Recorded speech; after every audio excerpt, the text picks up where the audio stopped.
কিন্তু তুমি কি তাই রেখে দিছ? ইয়া রাসূলুল্লাহ, ইয়া হাবিবাল্লাহ, নবী গো, ও নবী, আপনি দেখেন আপনার উপরে খালি সাদা কান্ডটুকু আমি রাখছি।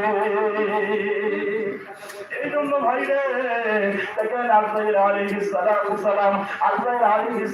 সালাম নবীকে বলতেছে, ইয়া রাসূলুল্লাহ, ইয়া হাবিবাল্লাহ, নবী, ও প্রাণের নবী, আপনাকে আমি কষ্ট দিতে আসি নাই, আমি আপনাকে কষ্ট দিতে আসি নাই, আমি খালি আপনার কাছে একটু সাহায্যটুকু রাখছি।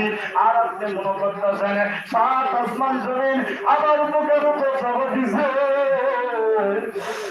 আর আমার কাছে ভারী মনে হইতেছে। আল্লাহ, তুমি আমার একটা উম্মতকে যদি কোনো তোমার শরীরের উপরকে তুমি ব্যাগ করে দাও, ইয়া রাসূলুল্লাহ, ইয়া হাবিবাল্লাহ,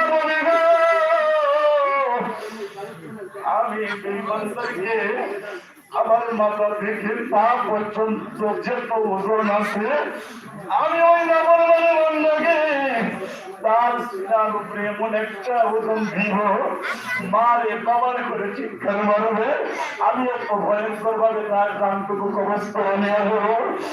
আর আমার নবী বলে, ও আল্লাহ, তোমার কাছে একটা মিনতি, আমার কাছে একটা আঙ্গুল যদি তুমি সিনার উপরে দিয়ে থাকো, আমার কাছে একটু ভালো লাগতেছে।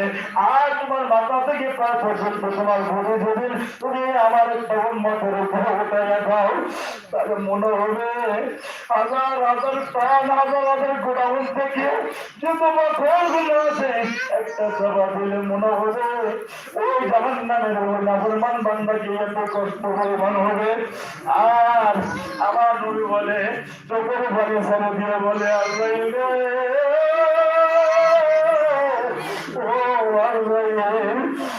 আমি যত কষ্ট আমি তোমার ওজন ভয়তে পারবো, আমার কাছে তোমার যত কষ্ট আছে, তোমার যত ওজন আছে আমি নবীর উপরে দাও, কিন্তু আমার একটা উম্মতের এই চাপটুকু তুমি দিও না। এই আল্লাহ হতে বলেন না, আল্লাহ আমার উম্মতের উপরে এত চাপ দিও না, আমার কাছে ওয়াদা করো। আর আল্লাহ আলাইহিস সালাতু ওয়াসালাম বলতেছে, ইয়া রাসূলুল্লাহ, ইয়া হাবিবাল্লাহ, নবী, আপনি শুনে রাখেন, আপনি শুনে রাখেন, আপনার যে ব্যক্তি খালের উম্মত হবে, যে ব্যক্তি আল্লাহর খাঁটি গোলাম হবে, যে ব্যক্তি আল্লাহর সাথে ভালো ব্যবহার দেখায়, আপনার নবীর আদর্শ দেখাইয়া যারা কবরে চলে আসবে, আমি আল্লাহ একটা পিপিলিকার কামড়ের আঘাতও দিব না। শুধু বলে যাবেন আল্লাহু আকবার, আল্লাহু আকবার, আল্লাহু আকবার, আল্লাহু আকবার, আল্লাহু আকবার, লা ইলাহা ইল্লাল্লাহ, আল্লাহু আকবার, আল্লাহু আকবার, ওয়া লিল্লাহিল হামদ।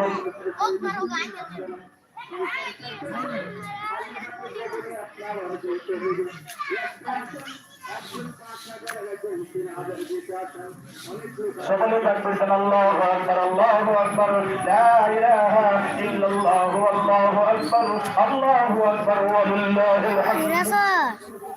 ও মুসলমান, এই জন্য রমজান মাস,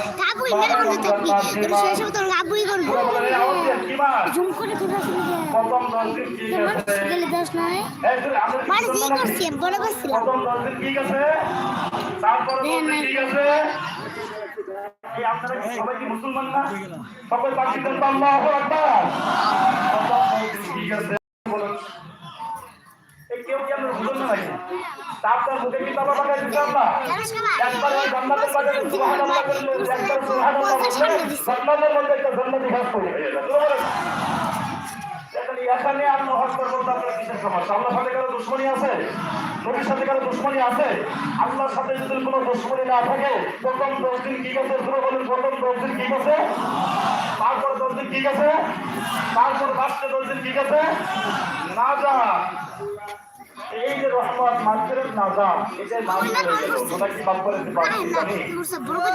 জানি জানি আমি কি আপনার মাফ হয়ে গেছে, আপনি মাফ হয়ে গেছে। তো আমি এই আপনাদের কাছে আকুল আবেদন করতেছি, যারা মাঠে এখন অবস্থান করতে পারে নাই, মাঠে এখনো যারা আসতে পারেন নাই, আমি সকলকে আহ্বান জানাচ্ছি, 9টায় জামাত ঠিক টাইমে ইনশাআল্লাহ শুরু হবে। আমরা যারা এখনো বাড়িতে বসে আছি